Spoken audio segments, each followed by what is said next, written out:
अस्सलाम वालेकुम, this is हुमैना Basit from ocean of knowledge. तो आज हमारी कुरान सीखने की क्लास 3 है सूरतुल बकरा की। सूरतुल बकरा की आयत नंबर 4 को आज हम पढ़ेंगे। तो आयत है वल्लज़ीना युमिनूना बिमा उन्ज़िला इलैका वमा उन्ज़िला मिन क़ब्लिक वबिल आखिरति हुम युक़िनून। तो तर्जुमा है वो और अल्लज़ीना वो जो युमिनूना ईमान रखते हैं बिमा उस पर जो उन्जिला नाजिल किया गया इलैका आपकी तरफ वो और माँ जो उन्जिला नाजिल किया गया मिन कबलिका आपसे पहले वो और बिल आखिरती आखिरत पर हम वो युकिनून वो यकीन रखते हैं। तो अब हम मजीद डिटेल की तरफ जाते हैं। तो पहला वर्ड है वल्लज़ीना, ये दो वर्ड हैं वो और अल्लज़ीना।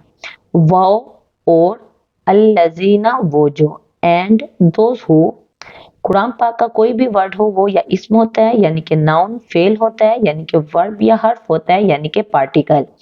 अब वो जो है वो हर्फे अत्फ है यानी कि कंजक्शन है, और अल्लज़ीना क्या है वो इस्म है यानी कि नाउन है। और कौन सा इस्म है, इसमें मा मुज़क्कर है यानी रिलेटिव प्रोनाउन है। तो आपको टेबल नजर आ रहा है इसमें, तो यहाँ अल्लज़ीना यूज हुआ है इस मा मुज़क्कर का। उसके बाद है युमिनूना, वो ईमान रखते हैं यानी कि बिलीव, और इसका मादा जो है रूट अमजा मीम नून है। और ये क्या है, ये फेल है यानी कि वर्ब है। कौन सा फेल है, फेल मुजारे जमा मुज़क्कर गायब है। और इसका बाब जो है वो आमना युमिनु ईमानन यानी कि बाबे इफ़ाल है। फेल मुजारे में हाल और मुस्तकबिल दोनों जमाने पाए जाते हैं, तो वो ईमान रखते हैं यानी हाल की बात हो रही है। उसके बाद है बीमा।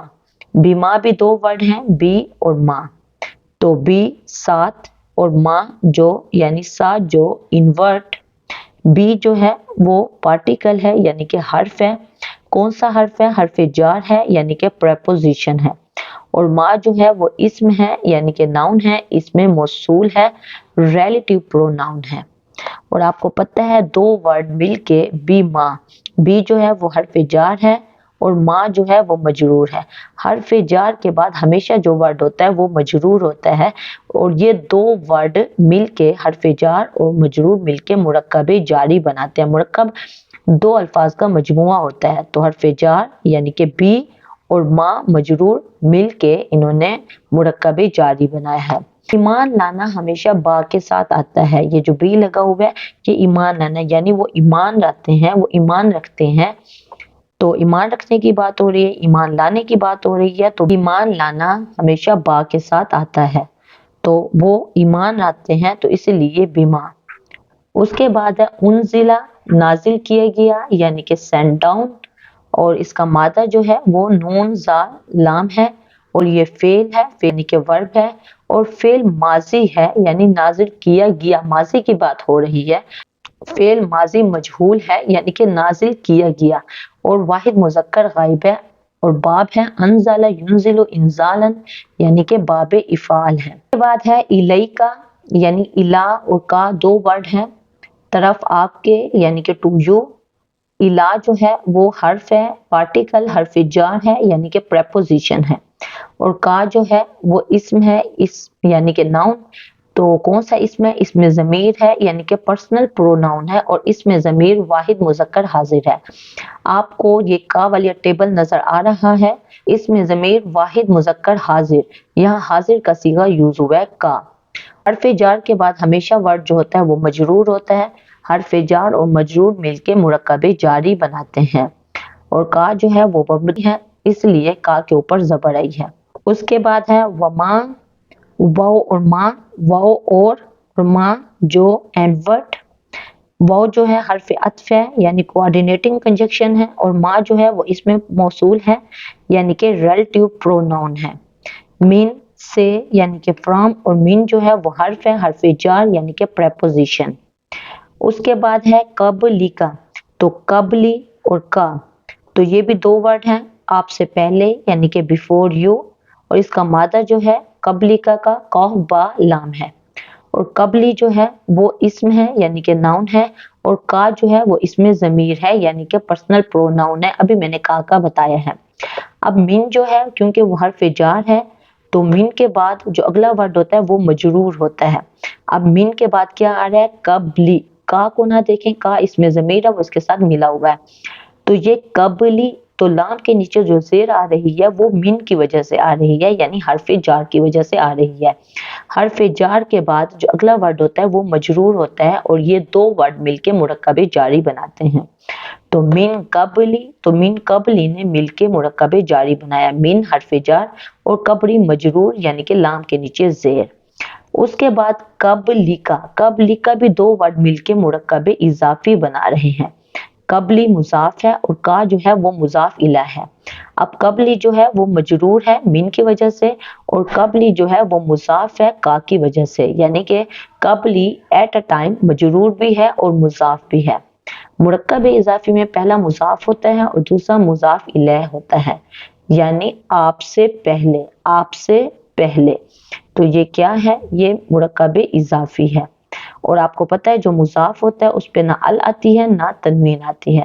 قبلی جو ہے وہ اسم ہے، اسم کی یہ پہچان ہوتی ہے کہ اس پہ ال ہوتا ہے یا تنوین ہوتی ہے، شروع میں ال ہو یا آخر میں تنوین ہو تو وہ ہم کہتے ہیں یہ اسم ہے۔ لیکن قبلی کے اوپر دونوں چیزیں نہیں آئیں، کیوں نہیں آئیں؟ کیونکہ قبلی جو ہے وہ مضاف ہے، مضاف ال اور تنوین قبول نہیں کرتا۔ اس کے بعد ہے وَبِالْآخِرَةِ، واو بی الآخرہ، یہ 4 ورڈ ہیں، یہ 4 لفظ ہیں، اور آخرت پر، and in the hereafter، اور آخرہ کی جو مادہ ہے وہ حمزہ خیرہ ہے، واو جو ہے وہ حرف عطف ہے یعنی کہ کنجکشن ہے، با کے نیچے جو زیر ہے بی، یہ حرف جار ہے یعنی کہ پریپوزیشن ہے، اور الآخرتی کیا ہے؟ اسم ہے۔ جب بھی شروع میں ال لگا ہوا ہو تو وہ ہمیشہ اسم ہی ہوتا ہے، تو الآخرتی کیا ہے؟ اسم ہے، اسم معرفہ ہے، کیونکہ ال لگا ہوا ہے تو اس لیے یہ اسم معرفہ ہے۔ پھر یہاں حرف جار یوز ہوا ہے با، اور اس کے بعد جو اگلا ورڈ ہے آخرتی، تا کے نیچے جو زیر آ رہی ہے وہ اس وجہ سے آ رہی ہے کیونکہ حرف جار یوز ہوا ہے، بالآخرتی۔ حرف جار کے بعد جو اگلا ورڈ ہوتا ہے وہ مجرور ہوتا ہے، یعنی اس کے آخری ورڈ کے نیچے زیر آتی ہے، تو بالآخرتی مرکب جاری بن رہا ہے۔ اس کے بعد ہے ہم، وہ یعنی کہ دے، ہم کیا ہے؟ وہ اسم ہے یعنی کہ ناؤن ہے، اور اسم ضمیر جمع مذکر غائب ہے یعنی کہ پرسنل پروناؤن ہے۔ تو اسم ضمیر کا آپ کو ٹیبل نظر آ رہا ہے، ہم یوز ہوا ہے یعنی اسم ضمیر جمع مذکر غائب۔ اور اس کے بعد جو آخری ورڈ ہے وہ ہے یقینون، وہ یقین رکھتے ہیں یعنی کہ فرملی بلیو، اور اس کا جو مادہ ہے وہ یا قوف نون ہے، اور یہ فعل ہے یعنی کہ ورب ہے۔ فعل مضارع ہے جمع مذکر غائب، یعنی وہ یقین رکھتے ہیں، وہ سب، واو نون جمع کا، وہ سب یقین رکھتے ہیں، اور یا اگر شروع میں ہو تو وہ کی بات ہوتی ہے یعنی غائب کی بات ہوتی ہے۔ فعل مضارع جمع مذکر غائب، جمع اس لیے ہے کہ واو نون ہے، اور غائب اس لیے ہے کہ شروع میں یا یوز ہوا ہے، جب شروع میں تا یوز ہو تو وہ حاضر کی بات ہو رہی ہوتی ہے۔ تو یقینون، وہ سب یقین رکھتے ہیں، اور اس کا باب جو ہے وہ ایقان یقین ایقانن یعنی کہ باب افعال ہے۔ تو کوئی کنفیوژن ہو، کوئی مسئلہ ہو، کوئی بات سمجھ نہ آئی ہو، آپ نیچے کومنٹ میں پوچھنا، میں انشاءاللہ کومنٹ باکس میں اس کا ڈیفینیٹلی جواب دے دوں گی۔ تو اپنا خیال رکھیے گا، اوکے، پھر اللہ حافظ۔